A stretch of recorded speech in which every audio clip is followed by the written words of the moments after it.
Mianatra eo a-tongotry Jesosy isan'andro.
Fahameravatsika tsirairay avy indray tonga eto amin'ny fandraisana ny lesona ho an'ny lehibe isika amin'ity anio ity fifaliana ao anatrany koa mizara ny tenin'Andriamanitra ho antsika tsirairay avy izay manaraka an'izao fandarana izao.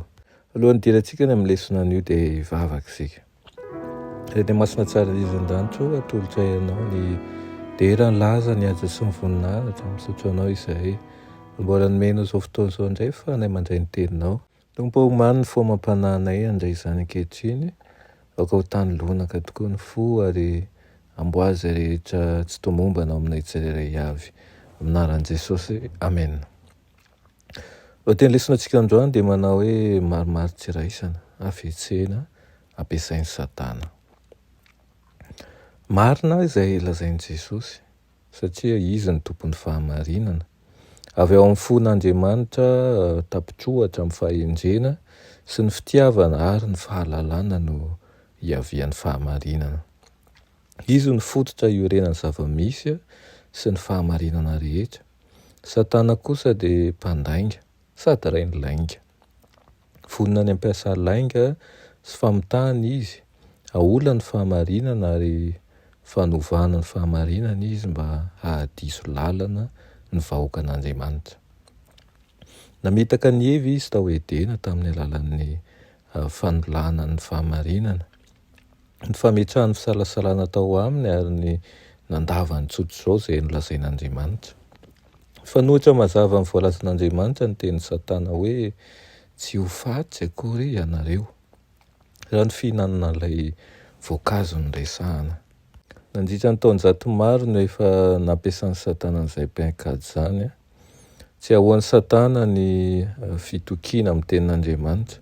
Toerana sitrapon'Andriamanitra voambara, aola ny soratra masina ary indraindray dia ampiasainy amin'ny tsy izy ny Baiboly mba hanohanany ny asany.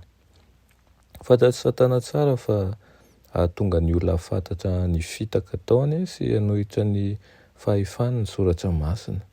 Na dia mpamonjy n'izao tontolo izao aza dia nahatohitra ny famelezany tamin'ny alalan'io teny io.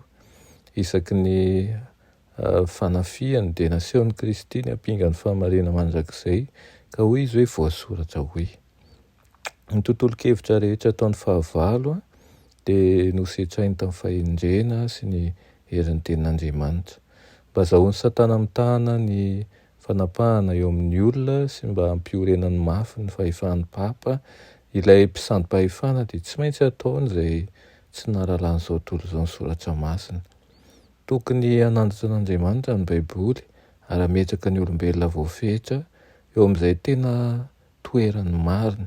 Noho izany dia tsy maintsy hafenina sy foanana ireo fahamarinana masina. Izany fotom-pisainana izany no noraisin'ny fiangonana Romanina. Nandritra ny taon-jato maro dia norarana ny fielezan'ny Baiboly, nosakanana tsy hamaky an'izany sy tsy hanana an'izany ao an-tokantrano ny olona, ary ny pretra sy ny eveka tsy ampy fiheverana no nanolana ny fampianaran'ny tenin'Andriamanitra mba ho entina hanohana ny ambony.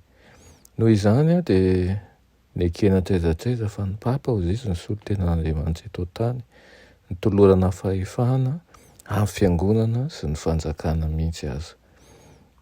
Lafitiana lesina antsika androany dia mampiseho manjakariva ilay hafitsena ampiasain'ny satana na ao anivon'ny fiaindavanandro na ao anivon'ny fiangonana.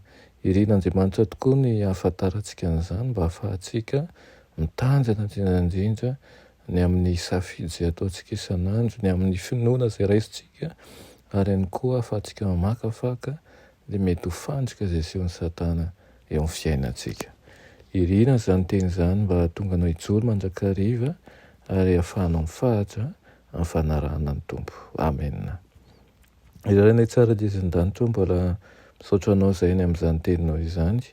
Mangataka aminao izahay mba mampianarinao lalandava ka mba tsy ho latsaka ao anatin'ny hafetsena izay ampiasan'ny satana, na ihany koa anaiky ny marimaritra iraisana, fa hijoro mandrakariva amin'ny fahamarinana izay omenao ka tsy atahotra izahay satria ianao no lalana sy fahamarinana ary fiainana. Anaran'i Jesosy, amen.